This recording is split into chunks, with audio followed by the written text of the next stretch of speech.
Closet creatures conquer fears. Once upon a time, in a land far, far away, there was a little girl named Mia. She had a big heart, a curious mind, and a big imagination. But there was one thing that kept her from fully enjoying her adventures: her fear of the dark. Every night, when her parents would tuck her in and turn off the lights, Mia's heart would start racing. The shadows on the walls would seem to dance and twist, and she would feel like there were eyes watching her from every corner of her room. One night, as Mia lay awake in bed, she heard a strange noise coming from her closet. She tried to ignore it, but it grew louder and louder until she couldn't take it anymore. Trembling with fear, she tiptoed over to her closet and slowly opened the door. To her surprise, she found a group of creatures huddled inside, looking just as scared as she was. There was a tiny dragon with a bright red belly, a fuzzy monster with big googly eyes,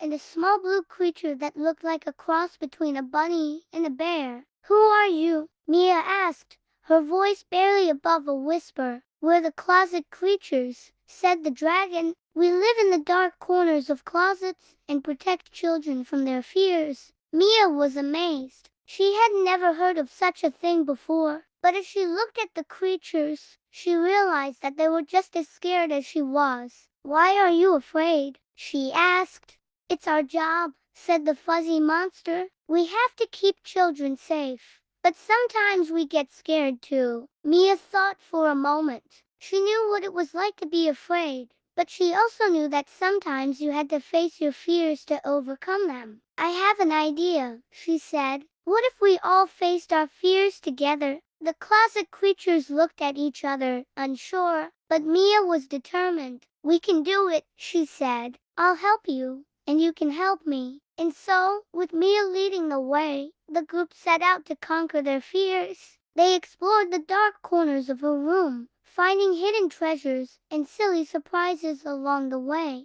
And whenever they felt scared, they would hold hands and remind each other that they were not alone. By the time the sun started to rise, Mia realized that she was no longer afraid of the dark. She had faced her fears and come out stronger on the other side. As the closet creatures said their goodbyes and disappeared back into the shadows of her closet, Mia felt a sense of pride and accomplishment. She knew that she had learned an important lesson, that sometimes the best way to overcome your fears is to face them head on, with the help of those you love.